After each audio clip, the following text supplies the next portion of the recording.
We all got flu this past week. I was in the hospital Monday, pretty much basically after I posted the last Jimquisition. Went up in the old hospital with the old flu, thank you very much. And then our editor, our art director, Justin, he's got it as well. We are all dying, and that is why I come to you in this spectral form. Ooh, because I can't be fucked to put on the hat and the tie. And I think today's episode makes sense and is good, maybe? It might be. It might not be. I think it's good. Yeah. One of the best games released in 2019 was Resident Evil 2. Now, the original Resident Evil 2 was released in 1998, and yet, some 20 years later, its reimagining was rated among the top games, ranked highly alongside such standout titles as Sekiro, Shadows Die Twice, The Outer Worlds, and Control. In fact, it didn't just rank alongside them, it beat them, at least in terms of critical acclaim. With a 93 Metacritic average, Resident Evil 2 was the top-rated game of 2019 across the PlayStation 4 and Xbox One platforms. Only on PC was the game placed lower, sitting at a still laudable 5th place behind Red Dead Redemption 2, some Final Fantasy bollocks, the excellent Disco Elysium, and Tetris Effect. Resident Evil 2 did not come to Switch last year, but interestingly, the highest ranked game on Nintendo's platform wasn't a Nintendo title. The game you might imagine at the top, Fire Emblem Three Houses, was ranked number 4, behind Ori and the Blind Forest Definitive Edition, Dragon Quest XI, and of course the most critically beloved Switch game of the year, Divinity Original Sin 2 Definitive Edition. Why don't they call it Divinitive Edition? Even THQ Nordic knew enough to do a good pun with that shit, and THQ Nordic doesn't even know that you shouldn't host Q&As on 8chan. Larian are idiots. Fucking idiots. Just kidding, Larian. You know I love you folks. Idiots. Fucking idiots. That was last year. What about this year? Well, there are literally no prizes for guessing what the most anticipated title of 2020 is, because it's obvious unless you're an idiot. Fucking idiot. There can be no doubt that one of the absolutely biggest releases of the year is the long-awaited, ridiculously hyped Final Fantasy VII Remake. Announced years ago and rumoured for years before then, the sheer drooling anticipation of the fandom is palpable, and the recent release of a demo for the game has done nothing to assuage the ravenous hunger people have for Square Enix's reimagining of one of the most influential role-playing games of all time. And I mean, I got no major love for Tetsuya Nomura's overwrought style, and even less regard for the modern Square Enix, but I gotta admit, it's a fucking good demo they put out, and I am on board. There is so much excitement surrounding the game, so much giddiness, and all for a remake of a game that released in 1997. Oh, and the game I'm personally most looking forward to in 2020? Resident Evil 3 Nemesis. Originally released in 1999, of course. So what's the point we're making here? Well, people like old shit, obviously. As we get older, we find ourselves succumbing to nostalgia more and more, yearning for a time when we didn't have adult problems, like paying exorbitant rent for a fucking death trap, not having a retirement plan, looking down the sun-cooked barrel of human extinction, and dealing with such a fucked up healthcare system that you're worried about your insurance coverage while a bear eats your fucking face.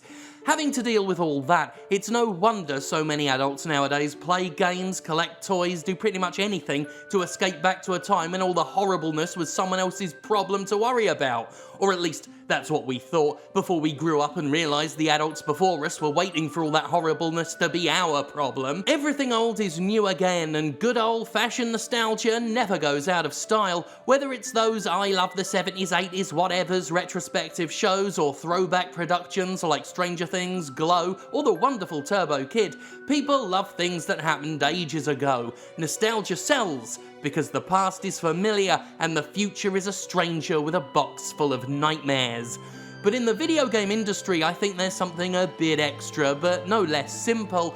People are excited about the return of old shit because it's not like the game industry has done much to make us excited about anything new. I mean, just a look at the kind of tawdry nonsense the biggest AAA publishers had to offer last year. We had Anthem, which... What a fucking waste of time. A shallow, directionless live service bandwagon hopper that BioWare is still foolishly trying to salvage after a disastrous launch and a rapid drop in customer interest in the short weeks following. Ubisoft, meanwhile, had two major live services of its own, and both were pretty much the exact same game, except one was considerably shitter than the other. The Division 2 and Ghost Recon Breakpoint were drab looter shooters to stick in among all the other drab looter shooters, and there was another Call of Duty game, which, yeah, thrilling. This isn't to say every mainstream game launch last year was a flop or was rubbish. EA did have Apex Legends, though tellingly EA didn't support it much at first because it was scared it wouldn't be a success, and Activision managed to get some critical acclaim for picking up Sekiro Shadows Die Twice and having the restraint or the lack of influence to fuck it up with microtransactions or loot boxes. But the state of the modern mainstream game market, as we've explained on this show many times, is utterly abysmal. The rise of the live service has led to games releasing in sometimes embarrassingly unfinished states, littered none the less with those aforementioned microtransactions and premium gambling mechanics. Most major AAA publishers stuff their games with so much monetization they resemble overpriced theme parks, where everything comes at an additional cost and the price of entry is merely the starter investment for a game designed to take more and more money from you. And as games gate off more content behind their pre-order bonuses, season passes, glorified shell games and so-called recurrent user spending, it's a fact, a goddamn fact, that games offer less entertainment and expect more cash at the same time. The sheer volume of special editions, paywalled content, and in-game economies deliberately designed to be as obfuscating as possible has led to a confusopoly where the game-buying public is being hoodwinked and exploited at every turn by scum-fucking trash peddlers who seek only to get as much as possible while giving as little as they can, as I've explained on this show laboriously many times. Not that any fuckers listen to me. At the same time, the game industry has a major problem with follow-the-leader mentalities. One game becomes a success and suddenly all the big publishers rush to copy it. We've seen this dozens of times over the past 2 generations alone. From peripheral-based rhythm games, to MMOs, to military first-person shooters, to MOBAs, to battle royales, to looter shooters. It doesn't take long for a new idea in the game industry to be reduced to sludge, diluted and spread thinly across a glut of games rushed out to capitalize on whatever the hot new gimmick is. And it seems as if this boom-bust cycle of genres and game mechanics is rotating faster than ever. It's difficult to be excited about an industry where everything looks and feels the same, and whenever something fresh does come along, it's not long before a ton of games look and feel the same as that. The great irony is that games from 20 years ago feel fresher today than brand new intellectual property.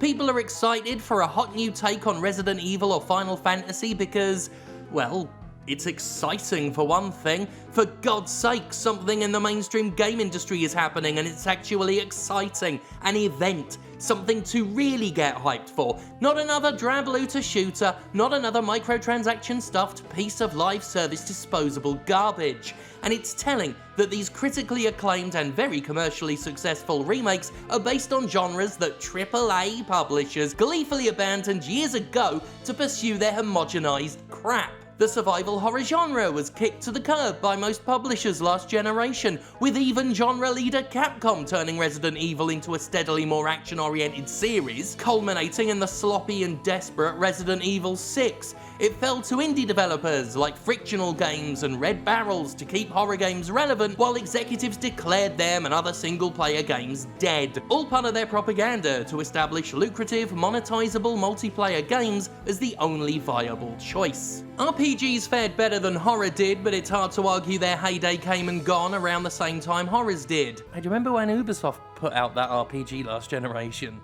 The one that was a bit rubbish? I got nothing to say about it other than that. In fact, Square Enix itself had lost so much faith in the very genre that made it a household name that it was actually surprised by the success of games like Bravely Default, at the time one of its most traditional and throwbacky new releases in years. Basically, people are starving for these games, as has been demonstrated every time a game in an underserved genre comes out and is a success. I am telling you this now, there is simply no way Final Fantasy VII Remake won't be this year's Resident Evil 2, and that Resident Evil 3 won't be following close behind. Final Fantasy VII Remake is undoubtedly going to be one of the most critically acclaimed games of the year, if not the most, and that will make it the second year running that a redo of a 20-year-old game trounces the competition in terms of excitement, imagination, and capturing cultural interest. And that should embarrass the so-called AAA industry, quite frankly. It should be a point of humiliation that they can't do better than that. That it's 2020 current year argument, and the most interesting games on offer are Resident Evil 2 and 3 and Final Fantasy VII. Not sequels, not even reboots, just modern takes on really, really old video games that we're already intensely familiar with, but they're better. Resident Evil 2 was better than the vast majority of AAA titles last year. Final Fantasy VII Remake is looking to easily be the same way. But at the same time, it's not surprising. The modern game industry is a desperate mess, a free fall of clawing and scraping, as publishers struggle with the reality that their explosive growth in the last few years was unsustainable, and that there's no way to keep their record revenue going without cutting more corners, laying off more people, and devaluing their own games by pumping out shoddy half-baked products stuffed to the brim with in-app purchases. Give me Final Fantasy VII over the modern game industry any time. Why did I bring up Divinity earlier? I mean, it's an old game, but it doesn't really fit. We'll keep it in. It was worth it for the divinative bit. Fucking idiots. And that's it for another episode of the Jimquisition. Sorry that it was all sick this week, and that I haven't got my hat and my tie on, because I know you love to see all that, don't you? You tune in every week and you say to yourself, oh, I can't wait to see that Jim with his hat on and his tie. Ooh, he knows how to wear a tie. That's what you're always thinking, and you gotta be disappointed this week, because we are all dying, and we are dead. It's not coronavirus, by the way. Let's nip that in the bud, okay? Went to the hospital, tested positive for the flu, not the coronavirus, okay? I haven't got the corona. I was telling them on Saturday when I was in the locker room, because despite being sick, I went to perform at a wrestling show. I was dying of flu and an asthma attack. It wasn't coronavirus. You didn't have to run away from me yelling that night, folks. And I just realised it made it sound like I was saying, oh, you could come near me and lick my face because I just had flu. I wasn't contagious at that point, so that was fine. I mean, not fine, because my lungs are full of fluids, but that's basically it as far as symptoms are now. Fever broke ages. Why am I justifying myself to you? I'm a fucking cartoon right now, one of those creepy ones that Justin does. Ain't no creepy cartoon Chimera got to explain himself to you. Thank God for me. Peace!